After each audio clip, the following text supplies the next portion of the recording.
everyone. Welcome to Play for Performance podcast with Jolynn Ledgerwood. Please welcome my guest today, Kirsten Anderson, the founder of Integrate Play Solutions. Yay, look, I love it. With over 2 decades of experience in the toy industry, Kirsten transformed her award-winning toy store into a nationally recognized brand and served as a trusted play expert on global TV. Today, she leverages her extensive background to speak internationally on playful leadership, facilitating experiential workshops and keynotes that demonstrate the return on investment of integrating play into leadership and team performance. Kirsten is dedicated to helping teams engage and collaborate effectively through methods like Lego series play and applied improvisation, ensuring that every session is both impactful and enjoyable. So please join me in welcoming Kirsten. We're so glad to have you. The rubber chicken has made an appearance. I love it. That's so fun. So I read a lot about your background, but our guests and our friends have not. So tell us a little bit about you and what brought you to finding the integrative play solutions business. Well, when I had the toy store, I had, 25 years in the industry. I had seen a big evolution in the change with children, that they were playing less and less, and there was a real play deficit for kids, that they were younger and younger, the cutoff that threshold of when they kind of just went to screens and just stopped buying, people weren't buying toys for them anymore. I kept thinking about this problem, and was it really screens? And I thought, really we need to get the kids that are just a little bit older than them, the middle schoolers, to be really into play and see the value in it. Well, I'm like, well, how do we get middle schoolers into it? We got to get high schoolers. Well, how do we get high schoolers invested in play? We got to get adults invested in play. And that's when I went down the rabbit hole of researching. I'd always known all the benefits for myself. I was living it my entire adult life. But just when I started looking at the research and seeing in every aspect of business that playfulness enhances business, I thought, oh yeah, this is it. This is going to help everybody from seniors to kids to people in business. And then I really focused in on the business because I felt like I could make the greatest impact there. That's awesome. So I am going to share, Kirsten's used to own a toy store up in Canada. She's based in Canada, up in Canada, that I believe your family had as well. But this was a globally recognized toy store, all kinds of awards. Yeah, well, my mom had a toy store called the Grand Blanc Toy Company and Kids Market. It was like all kids stores, and it was pretty famous. It had like the highest dollars per square foot in Canada kind of thing. We had so many people going through there and turning that inventory really fast. And then I ended up going off, and after I ended up doing a coaching certification, I just couldn't leave the toys. And so at this very European village, I went off and opened my own toy store. So I did that for 15 years. And we were toyologists wearing white lab coats, prescribing. We had little prescription pads, and we would prescribe toys as people came in, because we really wanted to distinguish ourselves, differentiate ourselves from other big boxed stores where there's no service. You just go in as like the latest TV advertised toys. And really, we had curated these toys from around the world, traveling to Nuremberg, traveling to New York, and finding the very, very best to have in this specialty toy shop. So it was great. It turned into an opportunity to be on TV for about 12 years as their resident play expert. So that also led to the love of speaking in front of a live audience. That's just so fun to hear. The prescription tablets, like, you need to play like it. I wish we could do that nowadays too. So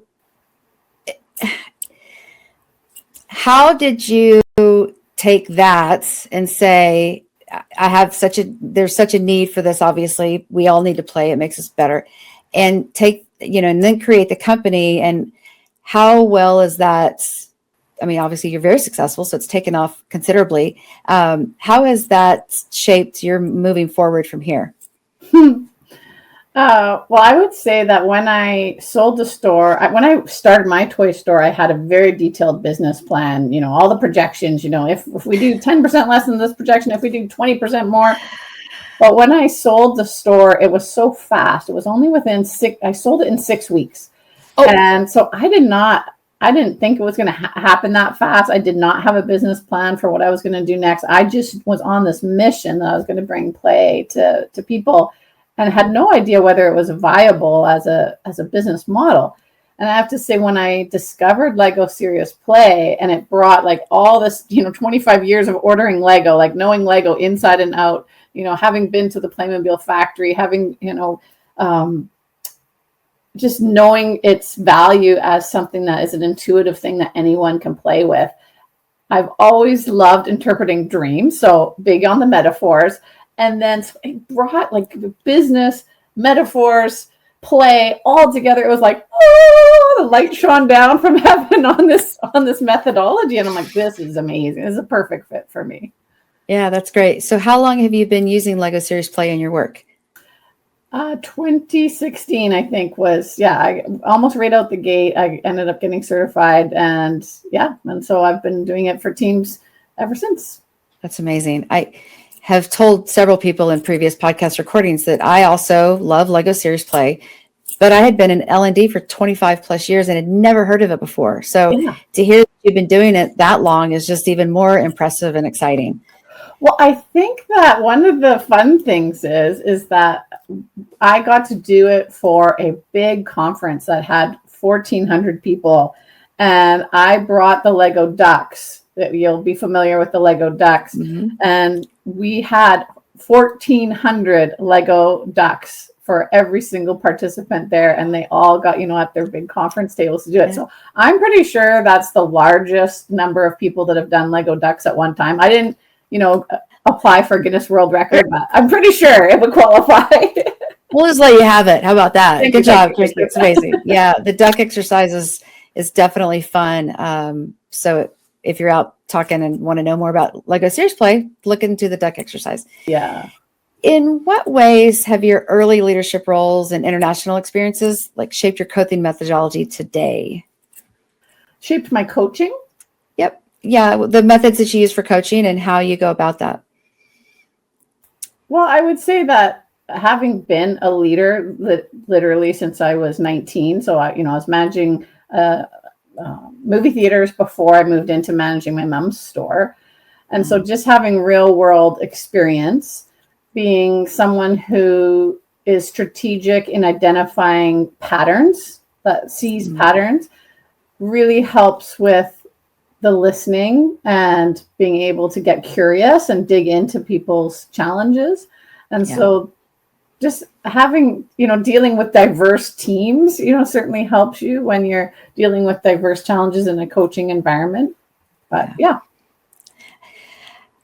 Future goals for integrated play solutions and advancing playful leadership methodologies. What are you thinking about what's coming up in the future? I would say the two biggest goals that if you're watching this on YouTube, you'll see a gazillion Post-it notes behind me beside the Lego. So that is those Post-it notes, to be totally honest and vulnerable, have been up there since 2017, and they symbolize the playful mindset. And so that is something that I developed for my first paid keynote, which was actually in Denmark. I had to go through Billund, where the headquarters are, and this is something that I would like to build into a book. And so I've been working on a book. There's potential for a podcast called Playing with Possibilities. So those are the two big things on my list. That's great. That's so fun. I know your book will be successful. So, I'll count one purchase right here. Right. How do you intend to expand the impact of Lego Serious Play in your upcoming projects? How is that different from maybe some of your other methodologies? How do I intend to expand the use of Lego Serious Play? Well, I love the idea that people can have the appetizer of it when they're in a conference setting. So when we did the ducks with the 1,400 people, I had someone come to me 2 years later at Electronic Arts EA Games and say, hey, I saw you 2 years ago. Could you do something for our team?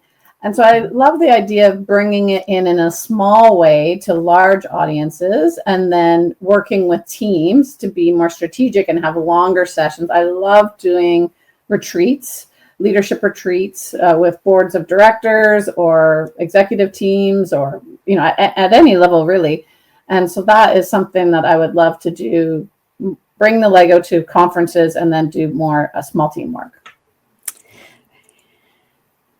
That's one of I too enjoy the smaller, but then having the impact of the bigger groups and seeing some of these aha moments of, oh, I had no idea that you were thinking that. And I didn't really know I was thinking that either. So it's great to have that uncovered. Are there any new strategies or tools that you plan to introduce to enhance team performance? That's part of playing with possibilities, right? You always have to be open to whatever comes your way. And I would say that, the applied improv, I really started using a lot more during the pandemic because my work went virtual. And so the Lego Serious Play was not something that I was doing a lot of during the pandemic. There were some, I mailed out Lego to some people. We did some virtual HR conferences, but the applied improv is so versatile in that you can do it in person, you can do it with lots of people, you can do it with a few people. And so I'm always learning new activities and how we can connect those lessons from the stage to use in how we communicate, our team dynamics, status, it's presentation skills, storytelling skills, creativity. I love all of those, how we can expand our thinking around how we approach work in a playful way with applied improv. So what about the person that says, I'm not creative, I'm not going to be good at this, I don't know how to improv? How do you handle those? Because we all get them, right? Yeah, sometimes they're just sitting there with their arms crossed and they got a certain look on their face. And so you see some hesitation, they may not be expressing it. And so that can go with the play piece, they're hesitant or resistant to play. Creativity, I find, is an easier argument to discuss because we're all creative. Bottom line, like there's no arguing with it. We are all creative. If you're a plumber, you're creative. You are problem solving. If you are doing spreadsheets and it's all numbers, you're accountant, you're creative. Creative accounting is sometimes frowned upon by the tax people, but I appreciate it because it's true. Right? We're all creative in our own way. Absolutely. And so you can't argue with that. And now the play thing comes into people having fear of judgment, fear that I'm going to be judged for being unprofessional, quote unquote. And so that is one where we need to discuss, like, what are those fears and why do we have these fears? I'm certified in psychological safety. And so that's a part of it is, creating a space where people can be brave together and they can be themselves and they don't have to feel like they have to prove themselves all the time. And, the value of making mistakes in front of each other in a low stakes environment. So that is something that we really work on with people who are resistant, is creating that safe/brave space. That's amazing. How do you describe your leadership style at Integrate Play Solutions? How do you manage your team? Well, I'm mostly on myself. So I would say, I'm a hard boss on myself. Right? Expectations. I'm way too slack on myself. Yeah. I've been a leader for many decades, having a team. Now being a solopreneur, mostly, it is very different. It can be very isolating. And so what I do to counteract that, for anyone that is a solopreneur listening to this, I would say, is to create lots of opportunities for accountability and a lot of opportunities for sharing what you're working on, so that I do body doubling, for anyone in the ADHD space, it's really helpful to be working at the same time. So you get on a call and say, okay, this is what I'm going to work on.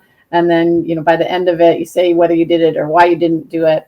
And so that's been very helpful. And just having a big network of people who are in the same space as you, that you can talk to about what's working, what's not working, what your wins are, what you're struggling with, and get that feedback. So that is my leadership currently as I in this very, very small team that I'm leading.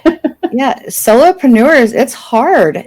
There's a lot of work to be done, and you're responsible for all of it. At the end of the day, if it doesn't get done, it's all on us. And I totally get that. You got to wear all the hats. Right. Sometimes some look better than others, but we'll still put those on when we need to. Yeah. You mentioned earlier about COVID, and I'm actually kind of in this debate with myself of, is play easier now that we're past COVID, or is it more difficult now that we're past COVID? What have you seen in the market? So is the question, how do I see COVID impacting playfulness at work now? Yes, sure. Let's go with that. just to be super quick. You're right. That's a good to narrow it down. I would say that there are way more play professionals now than before COVID. I would say because of the pandemic, I've seen so now I'm almost at 10, well, I guess I'm 10 years in late 2015 when I sold the store, coming up on 10 years. And so from that time to now, I've seen so many more people, of course, join the Lego Serious Play ranks, becoming play professionals, people speaking on the power of play, where it felt, like there was a handful of us back in 2015. And that's great. I love it. I love that the movement is growing. We need, this is a big globe that we're living on, and, we need play more than ever now. So the need I would say the need has grown, and the people that have joined the professional people who identify as play professionals has grown as well. And so I'm excited. Go ahead. I'm so sorry. No. I was just going to say I'm excited about that tsunami. I feel like I was kind of surfing that beginning wave, and it was a little scary, but now it's like grown to this big wave. So we have the need, we have the people to provide. Yeah. How open are the corporations, businesses to receiving that and seeing the impact on that? How do you feel?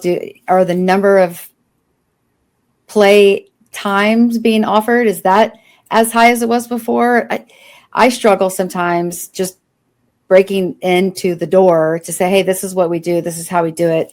So many still have no, we don't play, it's, we have to work, it's too busy. Maybe that's Americans versus Canadians, but still. Yeah, no. do you feel like the doors are open like they were before to play in the workplace? Well, I love working with people that are already that come to me already knowing that that's what they want. Like, hey, this is what we need. Now, our business, our CEOs and people managers, at night sleeping, going, if only we had more play, that would solve everything. That may not be the case. It is something that is counterintuitive. People have been taught that play is the opposite of work, when or playfulness, maybe not play, but playfulness anyways, is really what is missing. Loving your work, being in flow. I mean, flow is a huge part of it. About like working to your strengths. And when we're in flow and we lose track of time, which to me, the word flow and play are interchangeable. And so we really need our employees, if we want them to perform. The highest indicators are if your work feels like play, your performance is going to be way higher. And so when people want to look at the numbers, look at your team, and are they really, playing to their potential? Yeah. Good. Thank you for that response. How do you measure the impact of fun-based strategies on team performance and productivity? Wow, that's the $1 million question. Right? Yeah. And I think that it really depends on what you're looking, like each team will have different metrics that they are looking at. So if your team is not communicating and they're not collaborating, what is the cost of that? What is the cost of not having all the voices heard at the table? And as you know about Lego Serious Play, every single voice is heard equally. That is one of the beauties of that system, is that everyone gets equal time. You're not having 20% of the room doing 80% of the talking, which is so prevalent in meetings.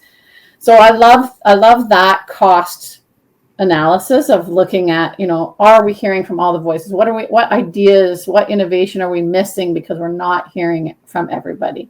And then and that leads to creativity and innovation and communication. But what about siloed organizations? What if we can bring those people in to connect with each other and, actually have a relationship? And so when they are struggling, they know who to ask and they're better networked. Yeah.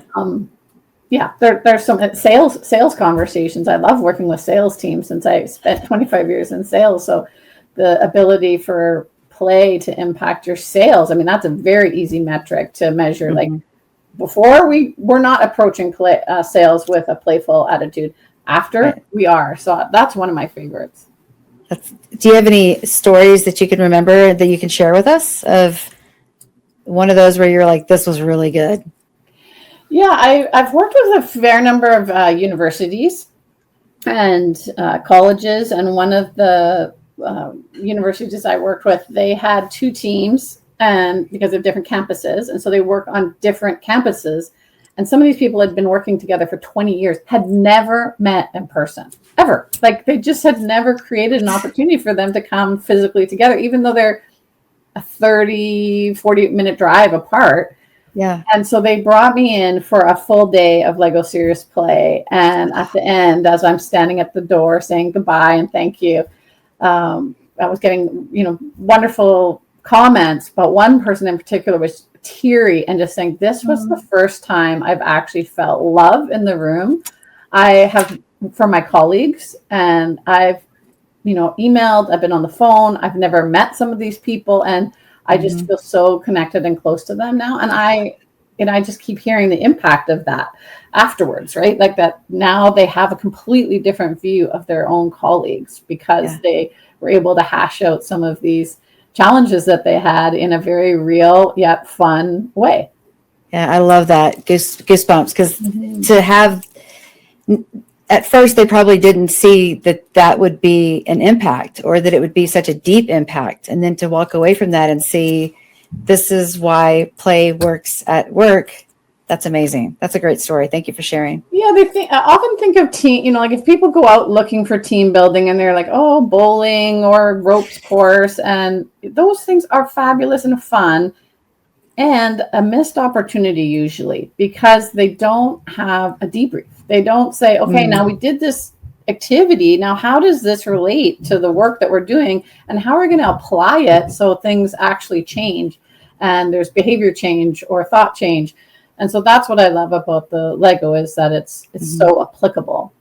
Yeah, I see that a lot of companies, you mentioned my strengths finders, I do Clifton Strengths. A lot of companies will do the assessment and give the people the results, but then there's no coaching. There's no further understanding of what my neighbor or my cross function, teammate might have something that's similar or different. And how can we work together? Yeah. So to have that immediately at Lego Serious Play, the immediate response and discussion of what we uncovered is just, it's been game changing. It's been awesome. Yeah, if we want to play, which I'm always up to play, but you could always try and guess some of my strengths finder traits by the end of the interview. And that's funny. I probably could. I bet you could. Yeah. And one of the things I joke that makes me love both podcasting and Lego Serious Play is I'm number one is high woo, which means winning others over. So I'm all about, let's talk to people. Let me understand you. I want to know all the things about So I could go. Yeah. Do you have a personal favorite Lego creation that you've built and what makes it special to you? That's so funny. Do I have a favorite Lego creation? Well, my favorite Lego is usually, I have a lot of the Simpsons ones. And I do, and my favorites are the costumed character ones. So for those that can see this, I have the corn on the cob and the banana guy in a costume. Love it. Yeah, and I also have this one. I always have Lego right by at my fingertips, and I have this guy that has like all the different heads on top of each other, which I just feel like expresses all those different moods that you might be going through. So, absolutely, those are the ones in my sight line that I'm looking at right now. So, and this is personal, but still on topic. Do you buy kits and put them together, or do you prefer free building?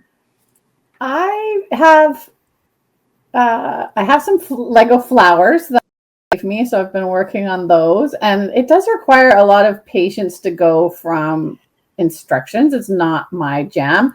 I'm more of and I'll just tell you, when people bought Lego, this was always a big debate, like, oh, they make the kit and then the kids destroy the Lego. And I'm like, just let them be creative. Let them play with it how they want. And, you don't have to control their play and organize their build. So I am way more, kids need way more independence and way more unstructured play. And so this is something I'm very passionate about. Awesome. I really get a mix of, I buy the kits and I read this step by step, or no, I just like building whatever. So even if I get a kit, I toss the book and I just build whatever I want. I'm like, that's where I'm feel kind of encumbered, is I'm not as much of a free build as I am instructions by the book. Show me how to make it look like you did. So it's interesting. It's meditative, Jolynn. Like what you're doing is a long time ago, we used to sell coloring books for adults before it was a trend, like before it got popular. And I would say, this is something that is a meditation for you. Like you can just zone out and get in the flow and get in the zone where you can just think about what you're doing, leave your troubles away, all the world problems that we're having. And this is something that happens with Lego as well. So, find the type of play that works for you. And so I'm super happy for you that you've discovered that about yourself. Thank you. And you're right. It is my zen. It's my happy place. My kids know if mommy's building, we probably shouldn't interrupt. And yes, as you can see, I've done quite a few builds. Yeah. My husband should probably tap the brakes, but that's okay. So what is one small action that our listeners could try today or this week to improve their work? Well, people might think right away when they think of, Kirsten, integrate play solutions, it's about play breaks, and play breaks are excellent. That was a study done during the pandemic, small study, where they put the ECG machines on and measured brain activities, where they had back-to-back meetings all day, which people are very familiar with. It's very prevalent in this world that we're in. And then they measured where they had just 5 minutes in between meetings, where they got up from their desk and they did something playful. So they played with the dog, or they danced, or they moved around, or maybe they did the Lego build.